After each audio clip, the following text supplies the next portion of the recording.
আজকে আমাদের একটা খুব গুরুত্বপূর্ণ ফৌজদারি কার্যবিধির একটা সংশোধন হয়েছে।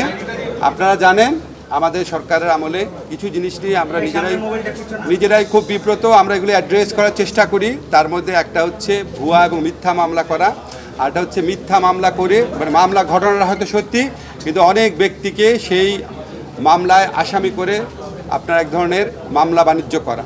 তো সেটার থেকে পরিত্রাণ পাওয়ার জন্য আমরা বহুবার চিন্তা করেছি, বহু কিছু চিন্তা করেছি। আমরা বাংলাদেশে যারা বড় বড় ক্রিমিনাল লয়ার এক্সপার্ট আছেন তাদের সবার সাথে কথা বলেছি, অনেক কনসালটেশন মিটিং করে, স্বরাষ্ট্র মন্ত্রণালয়ের সাথে কনসালটেশন মিটিং করে আমরা একটা চেঞ্জ এনেছি। সিআরপিসির খুবই গুরুত্বপূর্ণ চেঞ্জ। আমি সোজা করে বুঝায় বলি, এই চেঞ্জে বলা হয়েছে, আপনারা জানেন একটা মামলা যখন হয়, হত্যা মামলা, এটা ইনভেস্টিগেশনে 2 বছর 3 বছর 4 বছর লাগে এবং এটার মধ্যে শত শত লোককে আসামি করা হয় এবং এখানে কিছু কিছু ক্ষেত্রে আপনার এক ধরনের মামলা বাণিজ্য থাকে।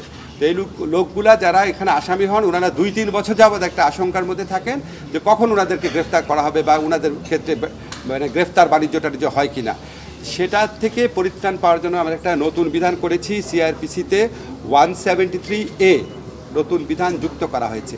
এই নতুন বিধানে বলা হয়েছে পুলিশ কমিশনার, এসপি বা এসপি পদমর্যাদার কোনো জেলার এসপি পদমর্যাদার কোনো পুলিশ কর্মকর্তা উনার নিয়ন্ত্রণাধীন বা এখতিয়ারাধীন কোনো বিষয়ে বা কোনো মামলার বিষয়ে উনার যদি মনে হয় যে এটা করা যৌক্তিক, তাহলে উনি ইনভেস্টিগেশন যে অফিসার আছে সেই ইনভেস্টিগেশন অফিসারকে বলতে পারে যে তোমার মামলার তদন্তের ব্যাপারে একটা প্রিলিমিনারি প্রাথমিক রিপোর্ট দাও, তদন্ত করে এখন পর্যন্ত কী তথ্য পেয়েছো এটা প্রাথমিক রিপোর্ট দাও।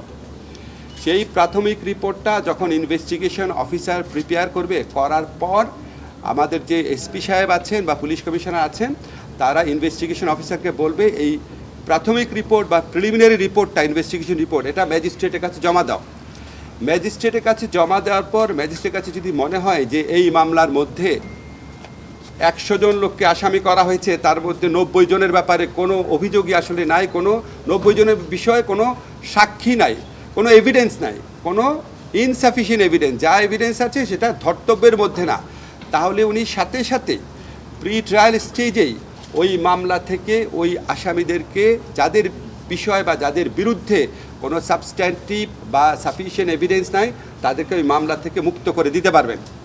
তা আমরা আশা করছি এইটা যখন কার্যকর হবে, আশা করছি আমাদের পুলিশ প্রশাসন এবং আদালত প্রশাসন ওনারা একসাথে কাজ করে যেই সমস্ত মামলায় আপনার গ্রেফতার বাণিজ্য বা মামলা বাণিজ্য হচ্ছে, অসংখ্য লোককে আসামি করা হচ্ছে এবং যাদের বিরুদ্ধে প্রিলিমিনারি রিপোর্টে, পুলিশের প্রাথমিক রিপোর্টে কোনো রকম এভিডেন্স পাওয়া যাবে না, তাদেরকে আদালত প্রাথমিক স্টেজে, প্রি ট্রায়াল স্টেজে বিচার শুরু করার আগেই ডিসচার্জ করে দিতে পারবেন। ডিসচার্জ করে দিলে ভুয়া মামলা বা মামলা বাণিজ্য থেকে অনেক লোক আশা করি রেহাই পাবেন। এবং এইটা মানে এটা না যে তদন্ত থেমে থাকবে, তদন্ত থেকে যাদের বিরুদ্ধে কোনো রকম সাবস্ট্যান্টিভ এভিডেন্স নাই তাদেরকে মুক্ত করে দেবেন, ডিসচার্জ করে দেবেন, বাকিদের বিষয়ে তদন্ত চলতে থাকবে। আবার তদন্ত চলাকালে পুলিশ যদি তদন্ত শেষ হওয়ার স্টেজে যদি দেখে, পূর্ণাঙ্গ তদন্ত রিপোর্ট যখন জমা দেবে, পুলিশ যদি দেখে যে না যাদেরকে ডিসচার্জ করা হয়েছিল তাদের কারো কারো বিরুদ্ধে আসলেই পরবর্তীকালে সাবস্ট্যান্টিভ সাফিসিয়েন্ট এভিডেন্স পাওয়া যাচ্ছে, তখন পুলিশ যে রিপোর্টটা আদালতে জমা দিবে, ইচ্ছা করলে ওনারা ওই ব্যক্তিদের নাম যাদের ব্যাপারে পরবর্তীকালে যথেষ্ট অভিযোগ পেয়েছেন তাদের নাম আবার ইনক্লুড করতে পারবেন। এই হচ্ছে আমাদের সংশোধনীটার বিষয়।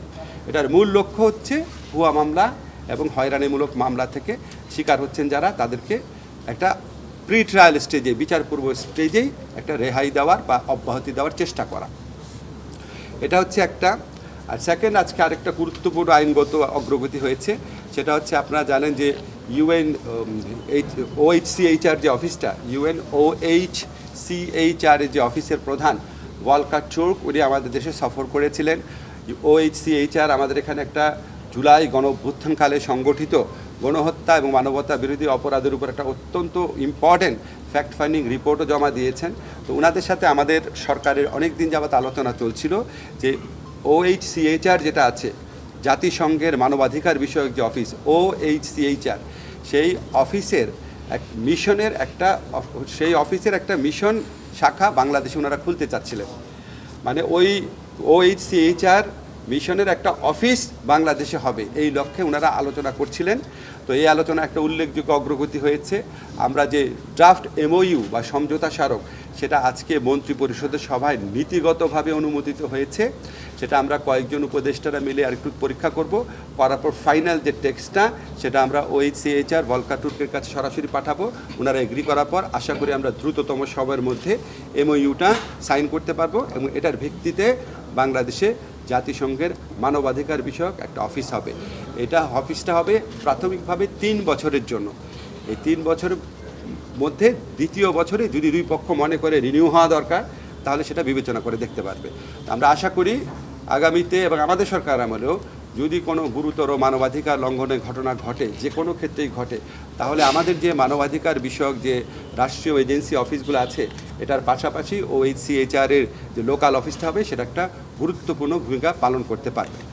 এটাই হচ্ছে আমাদের আজকে আলোচনা বিষয় ছিল। আরেকটা লিগ্যাল ডেভেলপমেন্ট আপনাদের জানিয়ে রাখি, আমাদের যে মুরাদনগরে যে জঘন্য আপনার ধর্ষণের ঘটনা ঘটেছে সেটা আমরা বাংলাদেশের যে কোনো সাধারণ নাগরিকের মতো আমরা সবাই মর্মাহত, ক্ষুব্ধ এবং আমরা আমাদের স্বরাষ্ট্র মন্ত্রণালয়ের সাথে সাথে ব্যবস্থা নিয়েছে।